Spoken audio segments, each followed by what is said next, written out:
Thanks for tuning in to the Loser Kid Pinball Podcast. We are on episode 160. We are quite up there, aren't we, Scott? We're getting old.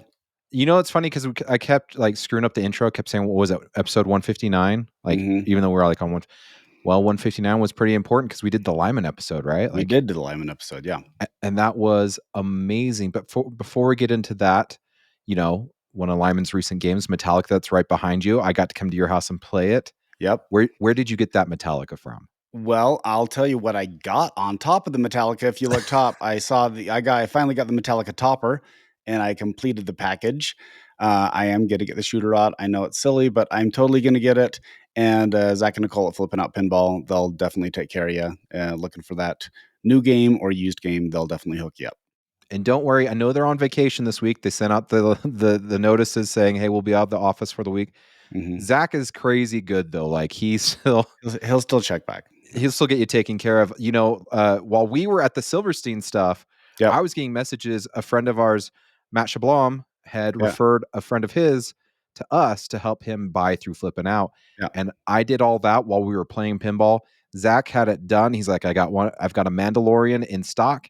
Seriously, the whole deal was done within like 30 minutes and out the door. I mean, holy crap. Yeah.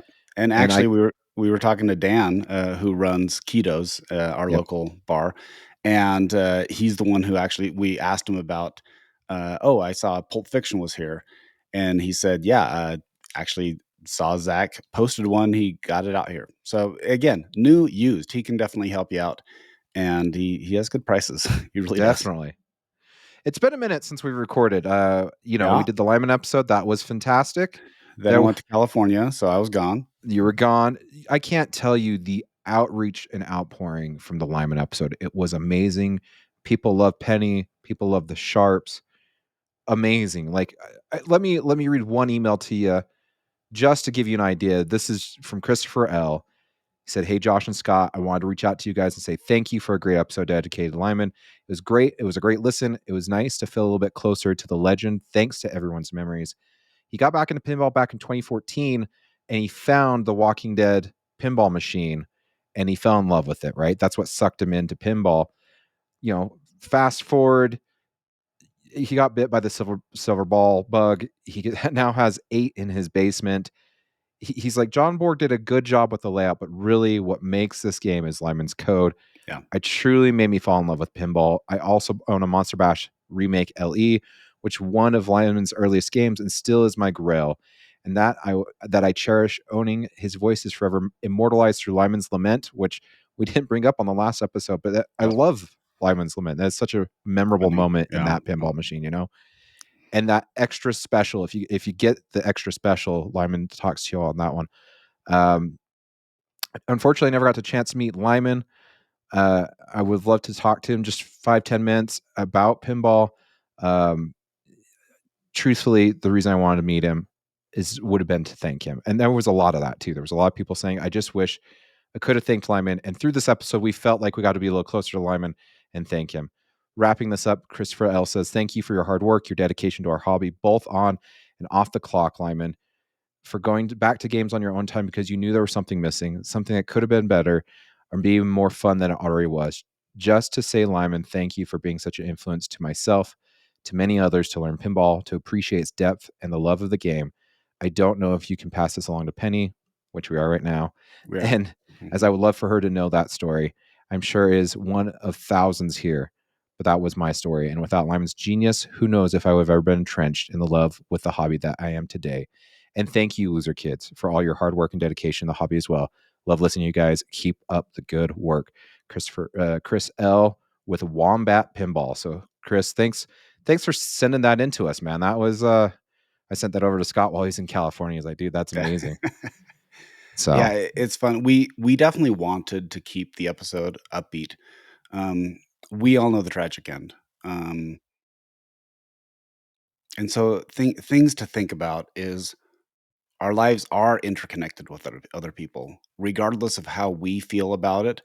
And if, and I know we've plugged it before, but if anybody is feeling down or feeling needs, definitely go seek help. Please go and reach out, because there's a vacuum in the universe if you do something that removes you from it. Yeah. and it affects so many people. There's so much collateral damage on it, and if there's anything that we can do to help people to reach out and to get mental health treatment, happy to do that. But we didn't want to dwell on that because we really Yeah. wanted to focus on the positive aspects of Lyman. So I just wanted to plug that now again. Just again, think about it. You mean more than you think. Yep. Totally agree. And so, I'm just glad we were able to do the episode. I had something tugging at me saying, Yep. you know, well, sadly, when he passed, we talked about doing something. And I It know just didn't feel Slam like the Tilt, time. It didn't feel it like didn't feel time. like the Yeah. times. I know Slam Tilt's was really close. Yeah. So I thought it'd be cool to do, they do their episodes, the cluster Clustervucks, where you get everyone together. I thought Hmm. it'd be memorable to do something like that. But I felt like that's their thing, right? Like I didn't want to step on their toes and be like, Right. hey. And so, we talked about it back and forth. And I don't know, it's been 3 years. I felt like it was finally time. And It was time. it Hmm. was funny because like we talked about doing this episode and I pitched the idea to Zach Sharp. And the next thing I know, like within 30 minutes, all the Sharps were on board and Penny was Yep. on board as well. And it was crazy. It was meant to be, right? Like it all worked out perfectly. So It was fun to hear the behind the scenes. I mean, uh, unfortunately, we don't know the people behind the fandom. yeah, We really don't. And getting some of the behind the scenes, like the stories about, Lyman showing up at the Pennies with the flowers and, things like that, that was nice just to connect the human to the legend. yeah, And it's just nice to hear all the behind the scenes and to really realize how just I guess getting back to it that we don't realize all the little things that we do in life that people remember. yeah. I agree. So So we also went to Silverstein. So yeah, that so was we'll amazing. we'll pull that. Okay, I'm wearing my Silverstein shirt. If you're looking at on the YouTubes, Josh and I got the same shirt. I will point out that I selected mine first, and I think Josh we all decided. all of us there bought the same shirt. Yeah, we did, but I am on record as saying that that's the one I wanted, and then everyone else like, well, that's the one I wanted too. So Yeah.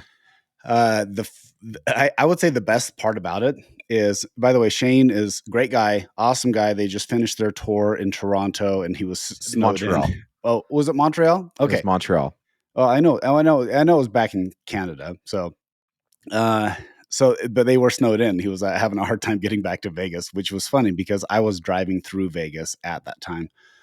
But it was fun because we went to a local bar in the afternoon, so not a lot of traction, and so we were playing pinball, and I just thought this is in many ways for him to be a lead singer of a well renowned band.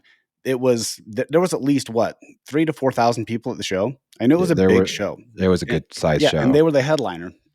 But it was fun because it was just four of us playing in this nearly empty bar, and he was able to I guess interact on a human level Yeah. without having like anybody come up and bug him and everything. It was just a lot of fun.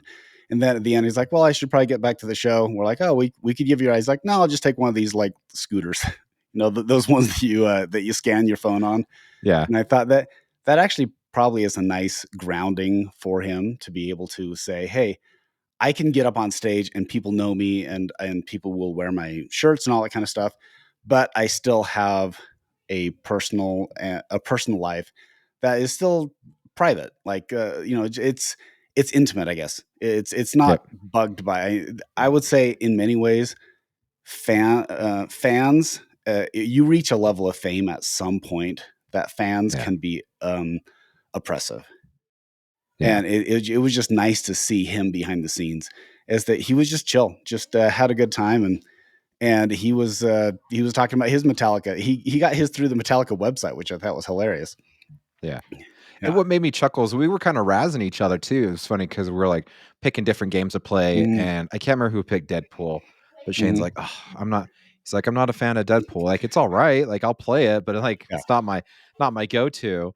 And like ball Then he three, like he's at like GC'd half it. a bill. Yeah. Yeah, he's Yeah. like a half a billion points, and we're like, "Oh, I'm Shane. All I right, don't like dude. Deadpool, but I'm gonna blow this game up." Playing for like 30 minutes. All right, you're good. No, it was great.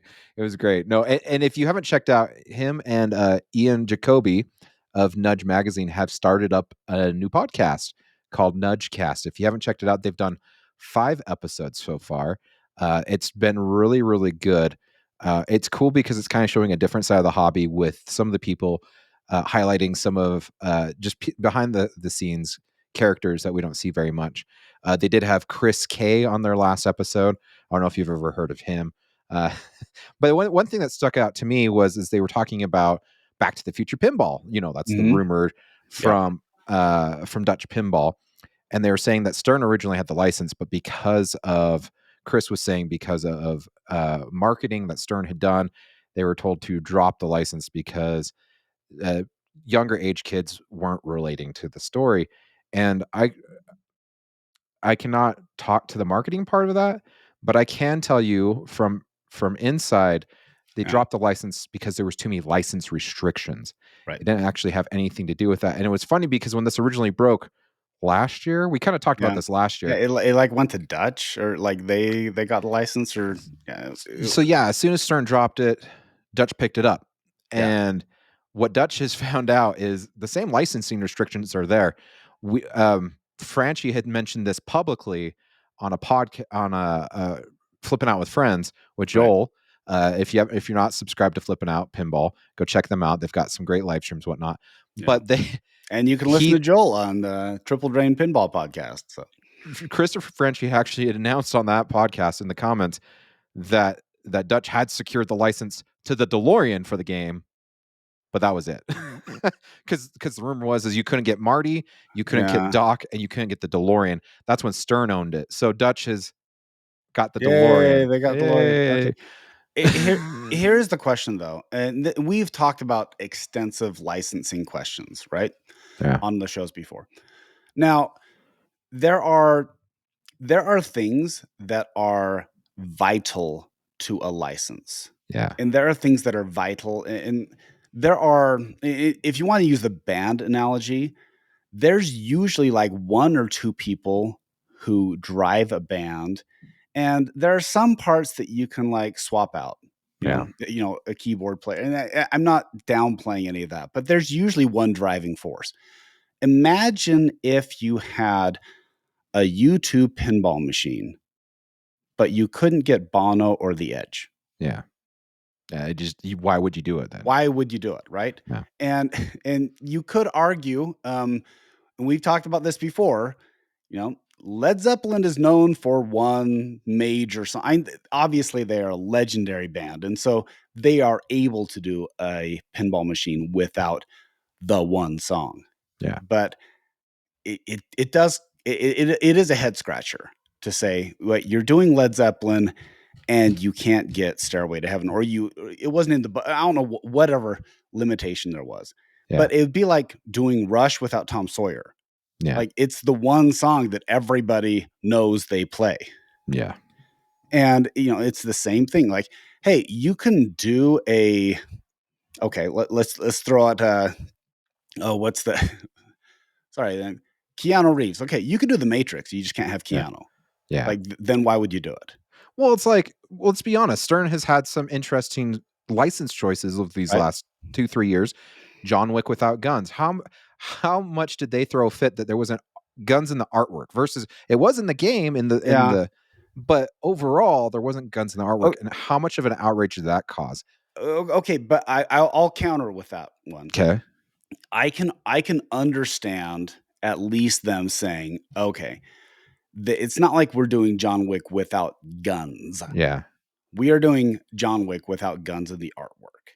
Yeah. And so there are negotiations that you make with any licensor. And the licensor really dictates what you can and can't use. And even do you remember way back in the day when Keith Elwin was talking about when he was talking about Infinity Quest, Yeah. and he's like, the only thing they gave us on the Hulk was the eye. Yeah. He's We like, could use what? like one pose and his eye. Yeah, it's like, what are we gonna do with it? So they Because if you worked ever around notice it. the Hulk like in the DMD like just falls out of the top of the Yeah, screen and yeah. then spins, like There's like it's just a still image, but they just dropped him and spun him, and then he Right. like zips off the screen. Yeah. Oh, okay. So now, my point with bringing that up is there are going to be negotiations with everything. You're not Yeah. going to get everything you want unless you happen to be working with Metallica and Metallica's like, "Hey, we're a big fan, whatever you want." Or Guns N' Roses, Slash, "Hey, whatever you want. You want Live and Let Die? Well, I'll call Paul McCartney. We'll get it set up." Well, can we So, talk about a funny one that people don't notice? Like okay, go it's ahead. Go ahead. okay, a funny one that people don't notice. The next time you're playing a Star Wars, Yeah. check this out. You ready for this? So in Star Wars, 1 and 2, so A New Hope and The Empire Strikes Back. You mean 4 and 5. Sorry, I apologize. 4 and 5. So all the clips are there, right? Like they have a lot of Mhm. access. But whenever you're playing Return of the Jedi, Yeah. they don't have access to a lot of those clips. 'Cause that was right when apparently that's when the licensing turned and Yes. the It's artists had more of a say in their likeness, and correct. So the next time bottom you're line playing is it's money, right? so next time you're playing Star Wars, keep an eye on that. So it does become a fine line, right? Like this licensing thing becomes a very fine line of when do we pull out? When do we take our chips and leave? And when do we push forward? And like Seth Davis said, we gamble and we bet the house essentially, you Yeah. know? Um, I mean, Okay, I but the know we DeLorean can't is a big line. The DeLorean's a big line. Marty McFly is a big line. it's a huge Like, line. you can do it. You could argue, could you do it without the Marty and just the DeLorean? You can, but it feels like an incomplete game. Now with Jurassic Park, you can also argue that, well, they only have Nedry, which always I read as nerdy every time because it just I don't my mind just flips those around. Yeah. You have Nedry, and that's pretty much it, and you have some voice call outs, but it's basically you're in the Jurassic Park world Yeah. and it works. But I don't think you can do that with a movie. Yeah. Like, Yeah. okay, well, okay, Jurassic Park is a movie, but you see what I mean? Like something that is so iconic to the presentation. It Like, becomes like we said, it's a fine line because well, at least with Jurassic Park, you are the person going through the park. right. Nedry's the one that's messing with you. I mean, And if you they have did it, dinosaurs. okay, They this is the thing. If you yeah, had Back to the Future and you only have the DeLorean, you give it to Elwyn and you do like a Jurassic Park thing where it's from your perspective, going from the past to the future yeah. and all that stuff. And even then, I think you're just I gonna think it'd be a get. hard sell. It'd I be a think it would be be. a really hard sell. Yeah, you You get the DeLorean and you get the Back to the Future logo. you That's have it. You know what I'm saying? you'd have to get the music too. You'd have to. You'd have to because on Jurassic Park, that is one thing that does pull you in, at least the music's there. True. That is very true. So once again, and the other part about licensing too, we actually had someone reach out because 2 episodes ago we talked about Oh, yeah. uh Yeah. So, it American was Pinball. sold through versus sold out, and Oh yeah, we actually had it wrong. it's vice versa. Sold Yeah, out is yeah. from the manufacturer to the distributor, and sold Yes. through is where you go all the way through the channel. Yep. So you sold all the way from the manufacturer to the consumer. Yeah. So So, okay, but the okay, that's second thing too yeah. is we were told that because we talked about American Pinball's next game, Yeah. which we have not said a title, but we said that they are contractually obligated Yeah. to release this game, and we were told actually they are to a point. So if they were to claim bankruptcy or if they were to Sure. close down Contracts can American be Pinball, broken. Okay. yeah, there's ways around it, Right. but for the most part, like yeah, like if American wanted to get out of it, they could, but we've seen the game and it's pretty much done. Like they're working on code, which seems to be the problem with everything, right? Yeah. And so it's like you're just working on like why would you scrap a project? I don't know. Speaking of which, by the way, did you know Dave Fix was on Pinball Oh, News yeah, okay. with Yes, an I did hour know and a half? about that. Yeah. This is how crazy the interview was. Gary Stern was on the same episode that did an interview. No Yeah. one talked about the Gary Stern episode. Their interview. They're all talking about the Dave Uh, Fix interview. oh, man. Okay, I have I have mixed feelings about Dave, and Dave has been very nice to us, and Fair, yeah, I totally understand that it is a complicated arrangement some people have with Dave. Whether or not they feel that he was forthright with how American Pinball was, or with the business plan or them being able to buy products or things like that. However, it's an interesting situation that Dave has been in for a while Yeah. because it feels like American Pinball at least has been I've talked about this before. Spooky, they figure out who they are. You know, CGC, they figured out who they are. JJP figured out who they are. Stern, they know who they are. Yeah. And American Pinball never really felt like they knew who they were. And didn't really find the audience, didn't find the theme choices that made you feel like, hey, this is American Pinball. And I don't know what limitations Dave had to work with. Yeah. So that we definitely don't know behind the scenes. I will say that Dave has been, at least, whether or not you agree with the answers, he gave us answers to a lot of questions. Yes. And we didn't hold back. We asked the questions that people have been asking us, and Dave answered every single question we gave him. So that I will at least give Dave props for being open and transparent with the answers. Whether or not you agree with the answers, that may be a different situation. But you know, I'm wondering where I'm hoping Dave has like a next phase in his pinball hobby thing. Dave is obviously passionate about pinball. Yeah, but pinball's in a place where it's trimming the fat right now, It and is, yeah. They're if you can't contracting. if you can't prove that you can bring to the table, you're not. I'm not saying Fix can't. I do have a couple things from this interview I want to bring up. Okay, go Okay, ahead. this is questionable. We are a family friendly podcast. Yeah. I've got to bring this up because no one else is talking about this. Okay. Skip 15 seconds. Um, so there's a part in the episode. It's 2 hours and 16 minutes. If you want to go straight to it, Fix says, I know what he was trying to say, but the way he says it is terrible. He says he's in a three-way between Mukesh and Nirmal. And I was like, This sounds did he just say that? And he caught himself saying it and he kind of stumbled for a second and then he just tried to keep going. just moved on. Yeah. Yeah. It's okay. I believe that I'm not sure if it's a politically correct term, but it's like a Mexican standoff where there's, you're kind of, Yep. it's that Spider-Man thing where you're Yep. all pointing at you're pointing at each other. And it's hard when you don't have one driving force in a company. Yeah. And this is what Apple actually ran into this.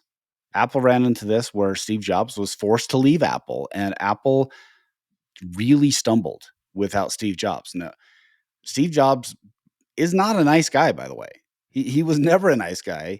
The deification of Steve kind of baffles me.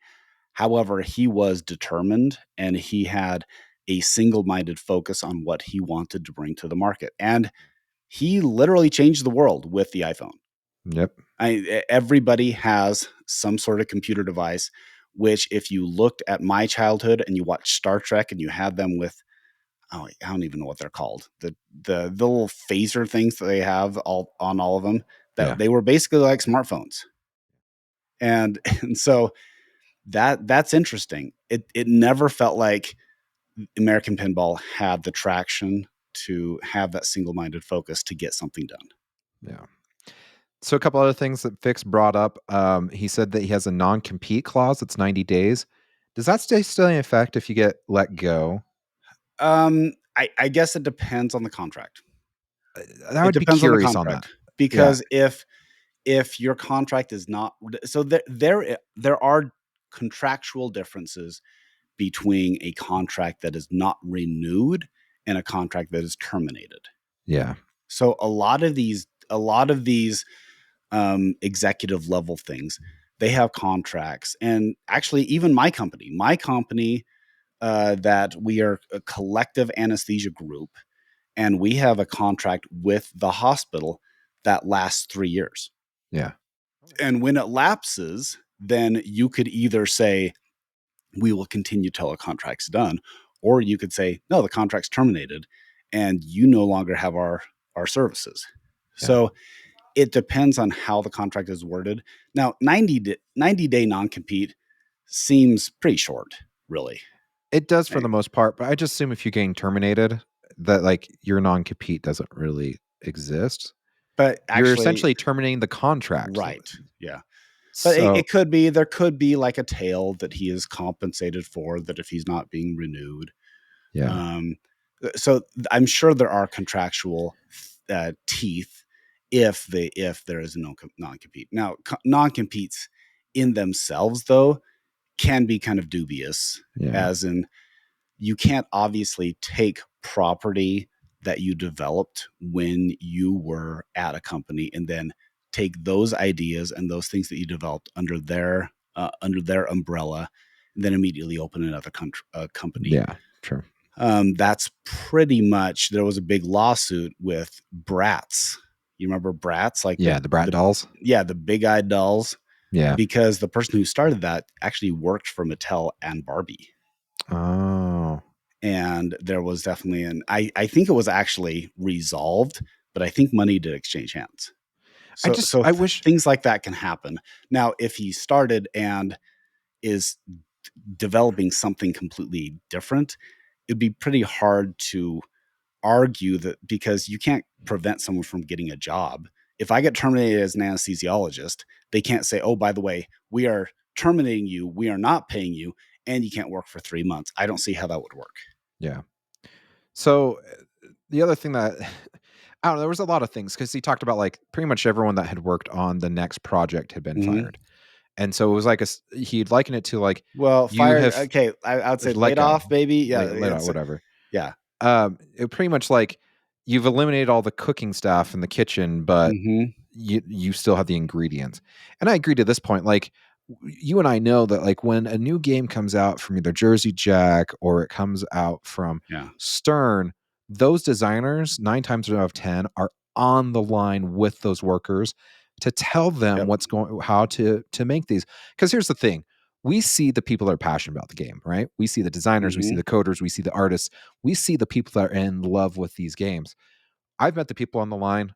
They're there for a job. They're there for a paycheck. Nothing wrong with that. They're manufacturing. Yeah, Correct. it's a manufacturing job. So They're good at their job, and I'm sure you'll find various levels of commitment to like some people are really interested in pinball, and other people are like, I could be flipping burgers, or I could be on the assembly line at Ford. yeah.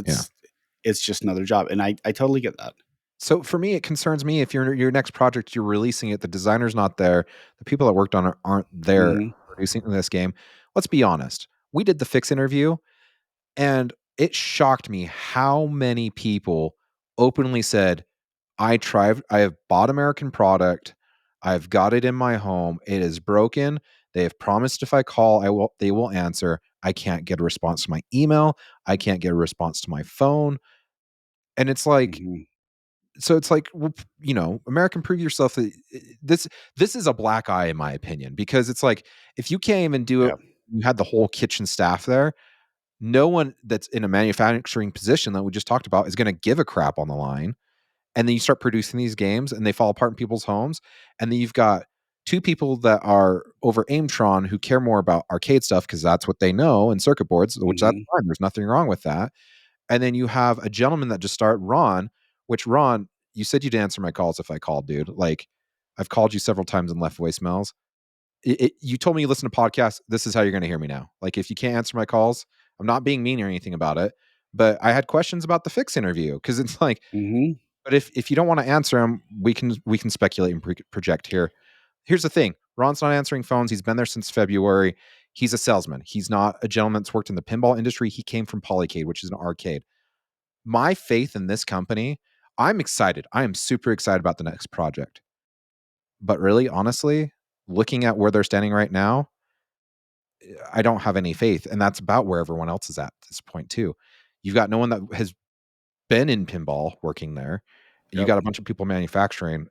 I don't see it going over well. Like you've I don't know what else to tell you. And I get like you laid people off because you weren't making the ends weren't meeting the justifies, or the ends weren't meeting whatever. You know what I'm saying?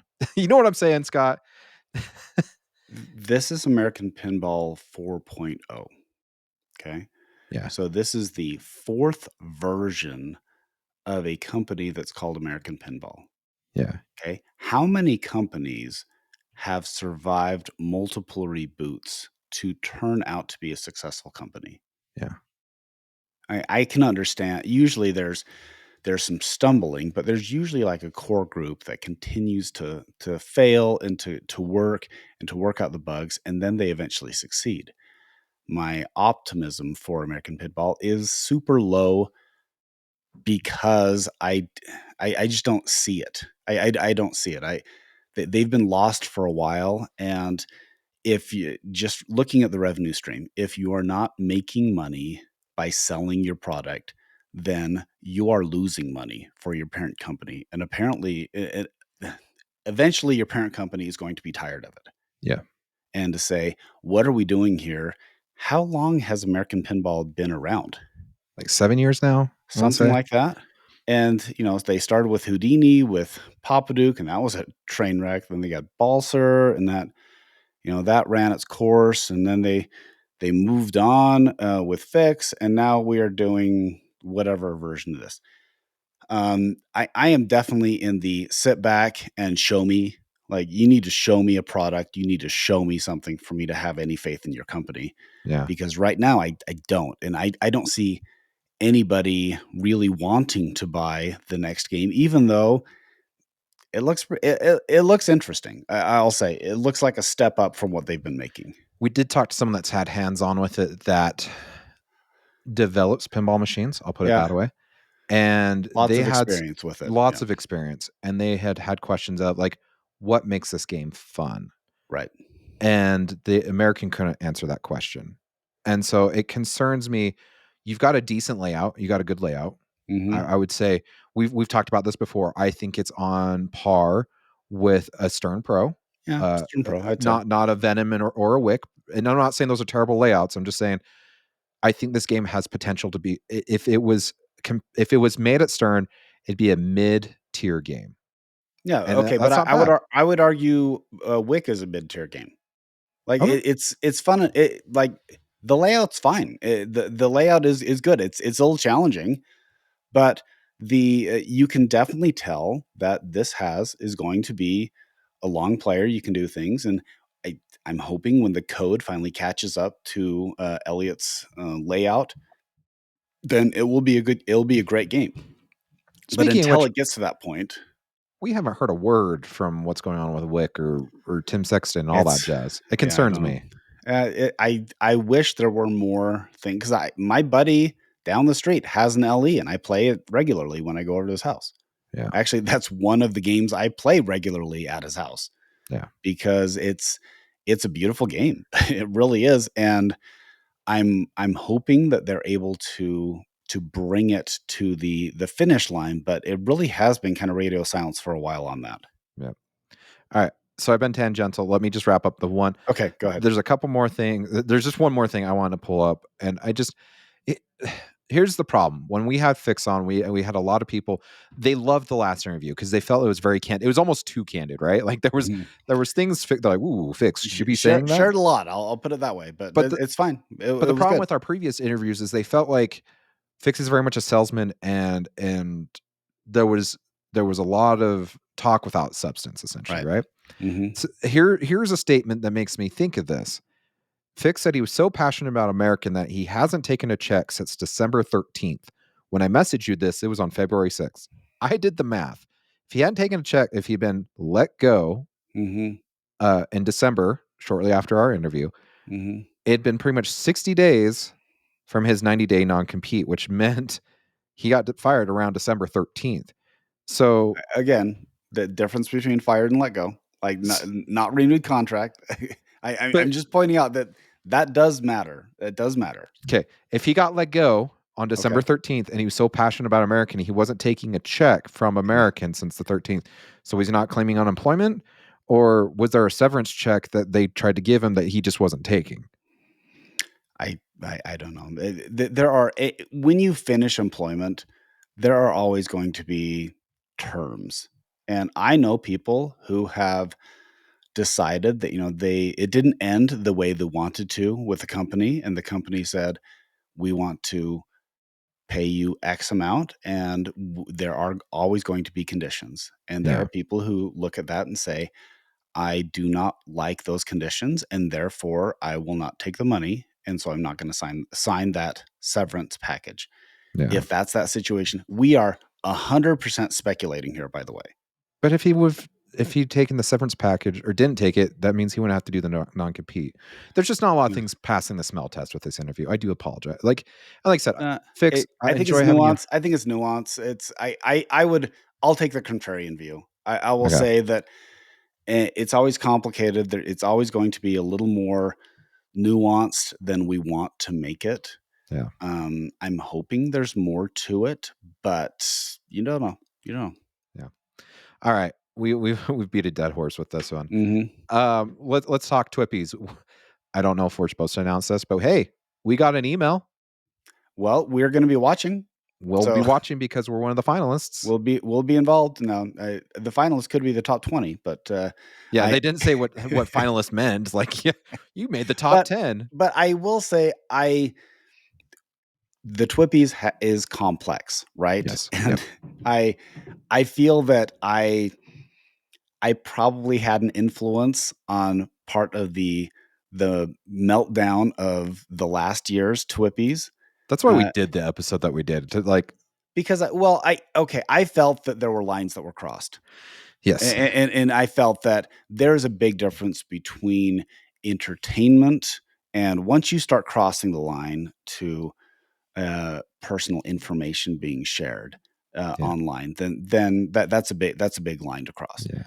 And now I am happy that whatever has happened with all parties involved, it seems to be have mended some on some level, and so they've been able to move forward. And there are people who, this is still a huge deal. I am flattered that people have voted for us. I love that there is something to recognize achievement in pinball. Yeah. And this is one way that it happens, including content creators, including building games, including designing games, all that kind of stuff. So I appreciate that are going on. So I'm happy that things are going on. And Josh, when are the TWIPYs going to be announced/shown? This Saturday, starting at 6 p.m. Eastern time, going till 8, if I remember Mm-hmm. correctly. And it's through Wormhole Pinball. Wormhole's been killing it lately. They've done some amazing interviews. Yep. If you're not checking out Wormhole, You need to check them out. go check out their content because it is insane right now. Some really great stuff going on there. But yeah, that's what's going on there. It kind of floored me to get. We got an invite for a live Zoom Sure. thing to be involved with the TWIPYs because we're finalists. So We'll be around helping out. And again, a big thanks to everybody who voted for us. This isn't why Josh and I do it for awards, but it's nice. I'm not going to lie. It feels nice that people recognize, and it feels nice when people respond to us, mostly positive, and enjoy what we do, because Josh has shown you the money making we got from our YouTube, which was 45 cents. that was So hilarious. yeah. It's up to $1.33 now. Ooh, So yes. we are rolling in it. Rolling. So okay, but again, this is something that we do for fun. Yeah. And I'm grateful that now there are a lot of intangible things that we have gotten over this time. Josh and I have become great friends. We talk every week, multiple times a week usually. And there are so many people that we've met through pinball that have become some of my best friends. Yeah. And so I really do want to thank you for what this interaction has been to me. And the insights that you have brought me into pinball have made me a better person and a more complete pinball player. So I really do appreciate that. I appreciate the people that come up to us and tell us that they enjoy our content, and that there are people that thank us from our perspective because we have a good take on the industry. We are positive, yet we give good constructive criticism. We hold the industry accountable at most points, and we're not afraid to ask the hard questions, and they appreciate that. And where I don't know, it's nice to have people come up and just say they enjoy what we do. We're not like Scott said, we don't do this for the awards. If we did, we would have called it quits in 2021 when we won the Pinball Industry Award for Woo woo. Yeah. podcast and Yeah. excellence, right? And It did make me chuckle because we did get a congratulatory thank you from our senator in Utah for winning. It was kind of, yeah. This is the first I've heard about that. Are You you don't remember serious? this? Yeah, No. Mike Lee thanked. It said congratulations on That winning the pinball. okay. And Okay, that is hilarious. I love that. Hey, hey, anytime a senator, one of the 100 people in the United States, two from your state. So thanks, Mike. I hope you're a big fan. and of course, it had to be the most controversial senator from our state. So, Well, actually, I wouldn't. That probably wasn't the most controversial. nah, Mitt Romney just retired, so yeah, good point. Good point. so Anyhow, yeah. There. Trust me, in politics, there's always controversy. yeah, and that's as political as we're going to get on this That's it. episode or We're any moving on. episode. Yeah. Yeah, exactly. I want to give a quick thank you. We started up a Patreon, um, and Jason Forbes and uh, Colin Alzheimer, Kinesis, This Week in Pinball, have joined us at the loser kid level. So that is the basic level. That is the entry level. So you're official loser kid now with us, man. That is awesome. Thanks. Thank you Appreciate it. too. And at the top tier, so we have the loser Woo kids, we woo. have the cool kids, which is the mid tier, and then the top tier Yeah. is the winner kids. And we got a winner Yeah. kid, Whoa. Mike H. I'm not going to pronounce your last name because it looks Swedish. I don't know, but Mike, thank you. Hey, That one's I $20 a I'm month. 25% Swedish, and so Mike from my Swedish side, which is probably my upper right side. Thank you so much. Appreciate it. Welcome to the winner kid level.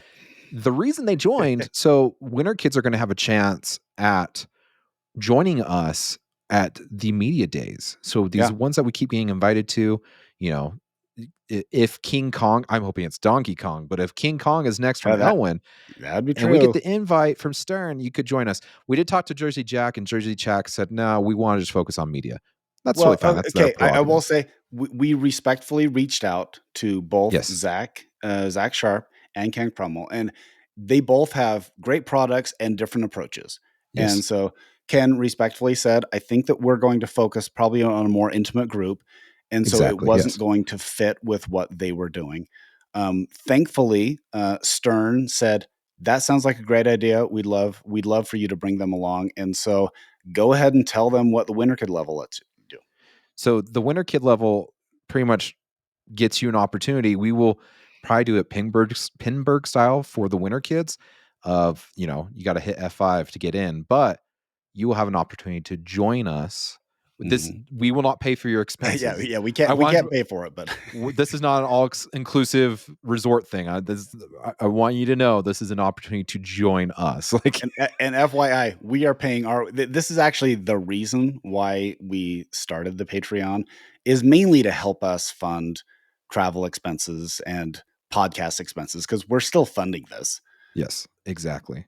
And so this is, like Scott said, this is one way to help us fund getting there, because it sounds like most manufacturers, after shenanigans that ensued last year. Yeah, yeah, I felt bad. I felt I felt like the Avatar one, it got a little hijacked, which I do feel bad. Yeah. Because it took a little bit of the steam out of Avatar, which we dedicated a full episode to because I was like, "Thank you for bringing us out," and this is what your funds got. Yep. But so anyway, likely things in the future will be an invite, but they will not be funded for us to come. So we'll have to pay our own way. I didn't go out to Dungeons and Dragons because it would have cost me a half a pro game, really. Yeah.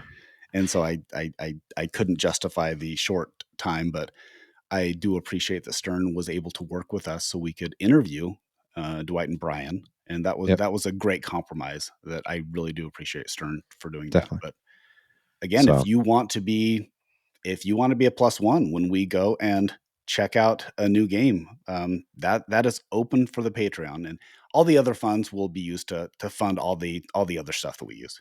yep. Speaking of D&D, did you hear that the LE node boards are having issues? Yeah. It's not the node board. So what's happening is the dragon. So the line workers are putting zip ties a little too taut on the wiring that goes to the dragon, and the dragon moves a lot, and It's tethered. It's yeah, tethered. it's stretching that cable, causing, Yeah. you know, to expose and then causing to ground out and then causing to fry the Exposed board. cables on stretching, never a good idea. Yeah, Exactly. They said the yeah, easiest way to fix this is to cut the zip ties that hold the wires into place, but they have a different fix yeah. coming in for those that have actually had issues with it. So, But well, okay, this is now, Josh, I'm gonna ask you, I understand from a marketing standpoint that people want, if they're gonna pay for the LE, then you want it ASAP, yep, right? I yep, totally get that. The challenge that you're going to have though, and this is what the X-Men ran into as well. If you do the LEs first, you are going to, regardless of how finely tuned your design is going to be, you are going to find flaws. Like flaws that one when you're going for a prototype to a manufacturer product, you're going to find issues. yep. So, would you? When do you want to find those issues? Do you want to manufacture the LEs and send them out on the hope that you're not going to have major issues and you can fix them later? Or would you want to start with pros on location, get your team up to speed, you can troubleshoot things a little easier, and then move to the LEs like they've done in the past?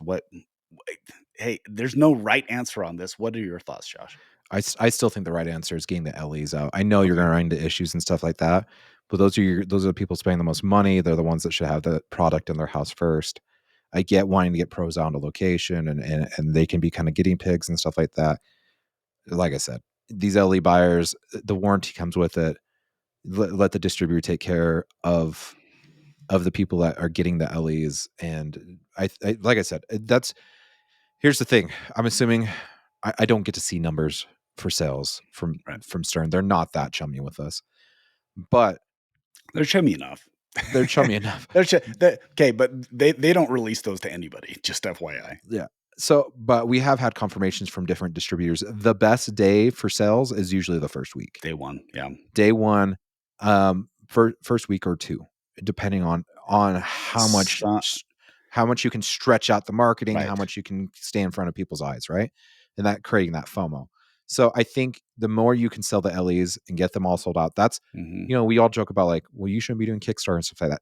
The LE is essentially your Kickstarter. If you can sell all 500, that's money in the bank It helps that gets out, you, yeah. yeah, push the And rest of the, it works. I bought the Metallica LE.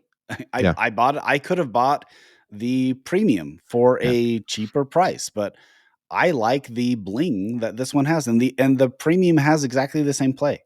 yeah. It does, and I just even bought the topper, which is not cheap. I put the topper on there too. I think moving forward too, we're going to see a lot of things change with way pinball can't keep going the way it is Yeah. because the environment and the economics Well, have changed, right? it's regressed to the mean.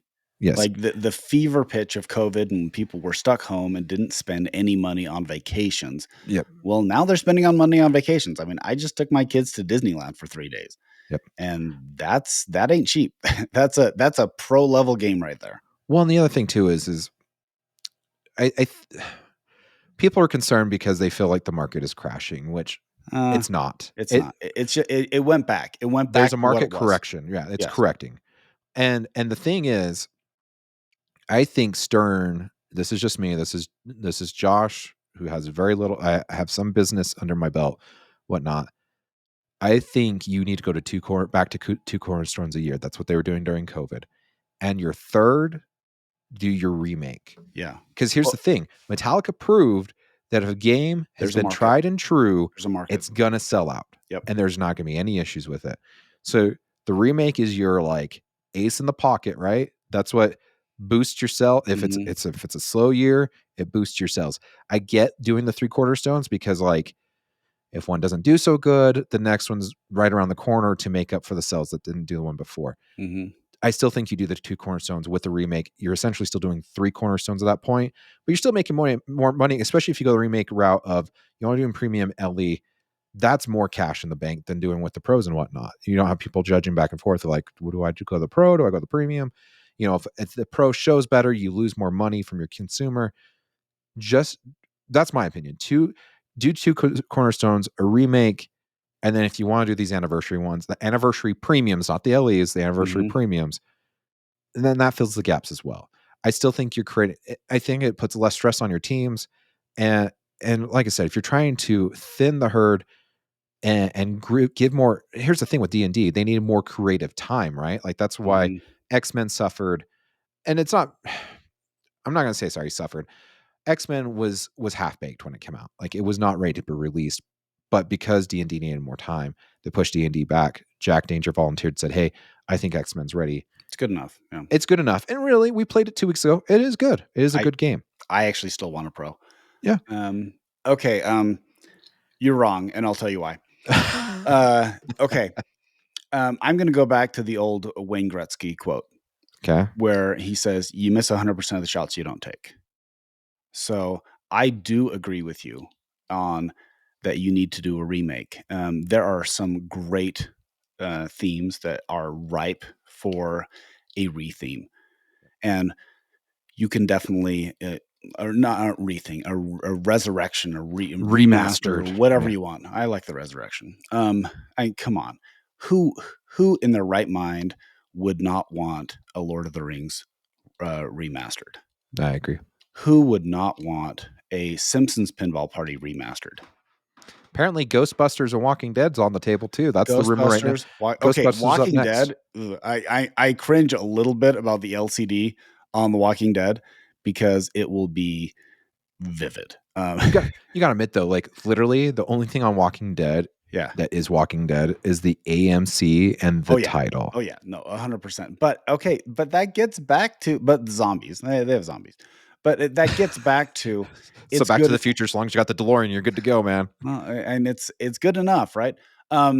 But having 3 themes and a remastered is the way Yeah. to go. Yeah. You still have 3 teams, okay? They still have roughly a year and a half to 2 years to develop. Now, if you're not if the Achilles heel on most of these games has always been the code. So, if you are going to sell more games on day 1, then you need to have more of a focus on the code. You Yeah. do. Yeah. Because yes, you sell, but if the code is not because things sell on theme and art Yeah. and layout, right? Those are the things that sell. The code is not what sells. The LCD is not what sells. But when you actually have enough code there, then you're going to have retention. So think about how X-Men jumped out and people are like, "Whoa, this is amazing." And the layout I think is fun. Yeah. The challenge is the code is so basic that elite players quickly tired of it. So if you actually prioritize it and say, "Okay, we will do 3 cornerstone games," and then if you have one that doesn't hit, then you can move on quickly. Yeah. So that's I mean, it's no secret that Venom was not a big seller. It's no secret that John Wick was a it landed flat and then it had a little bit more. And I wouldn't be surprised if it ends up in a year or 2 being like a Stranger Things phenomenon. Yeah. But if you only rely on that and then you had maybe in a year you have a Venom and a John Wick, that could be curtains. Yeah. So Yeah. you need to have a margin of error in there.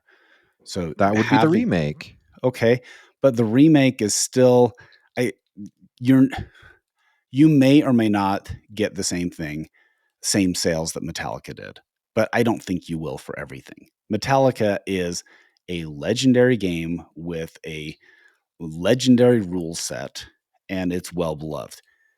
Do you really have that many Metallica level games that you can you can whatever the remastered?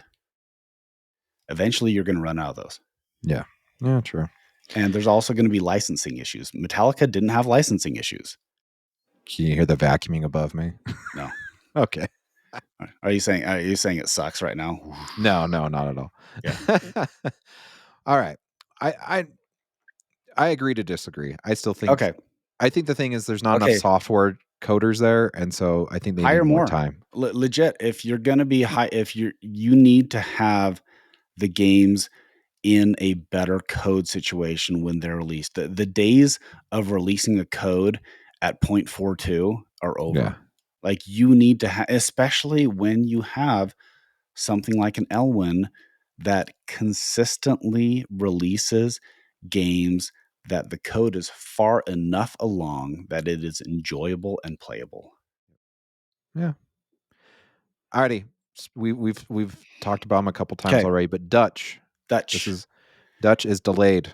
I TPX, guess TPX, TPX. Alice in Wonderland is being pushed back a little bit. You know, I Is a shocker? fine, fine. No, not at all, not at all. And if you're going to, if you're gonna buy this project game like as bragging rights, the only reason why you're buying it is you're not buying it because it's an amazing player. It's not. Yeah. You're I buying actually it as a bragging piece. I actually prefer Magic Girl over Alice in Wonderland. Okay, they were both terrible, Josh. They were But both Magic Girl terrible. plays better in my opinion. I Okay. think Oh, okay. All right. But that's like saying that you go 0 to 60 in 15 sorry. seconds and not 14.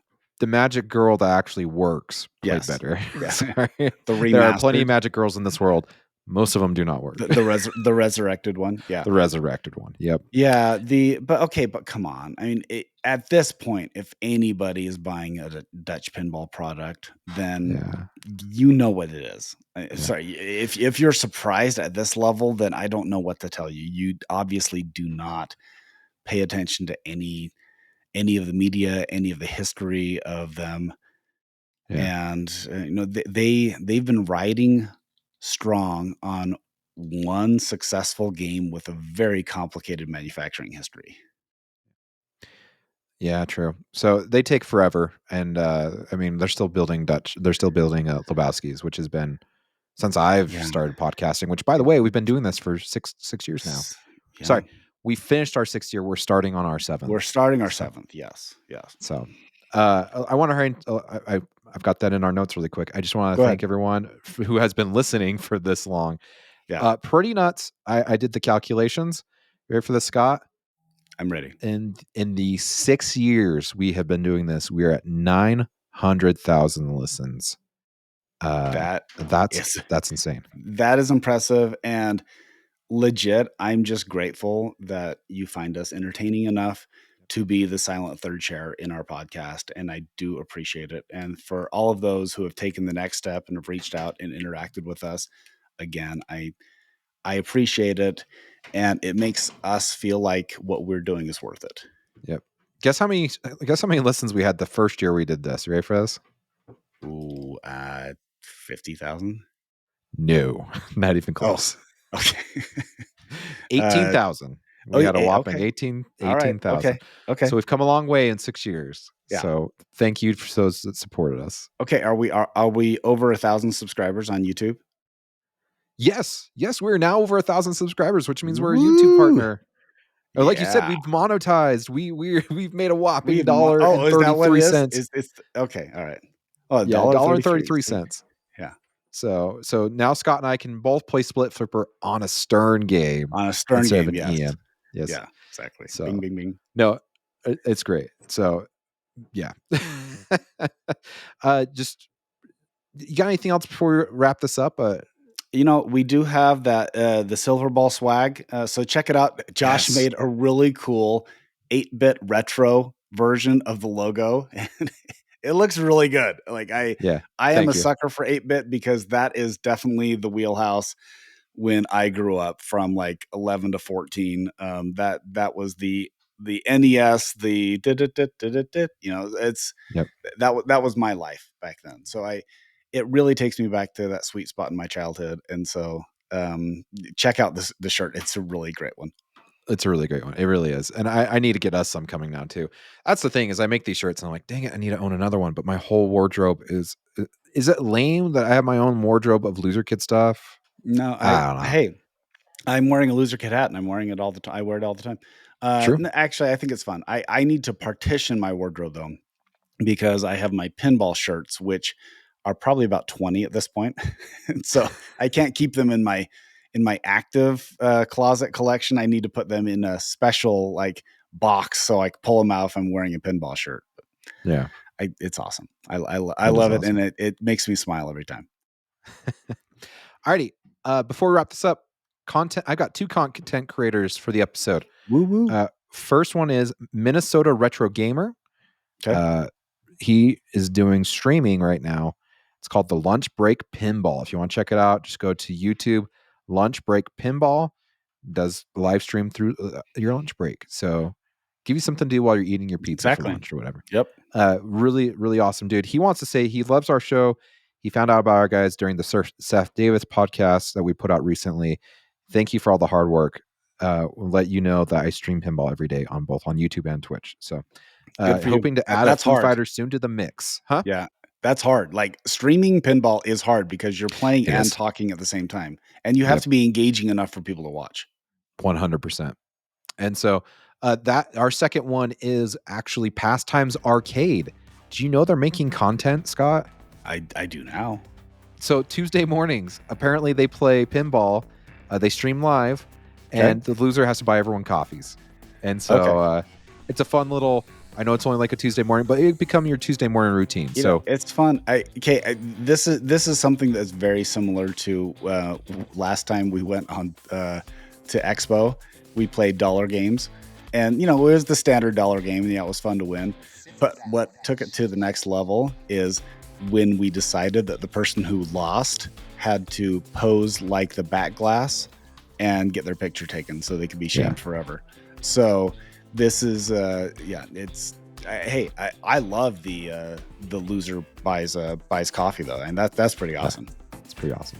If you want to get a hold of us, we're at loserkidpinballpodcast at gmail.com. Get a hold of us on all the socials at loserkidpinball, Facebook, Instagram, Threads, X, whatever tickles your fancy. We're probably on it. Hit us up on YouTube, hit the subscribe, yada yada.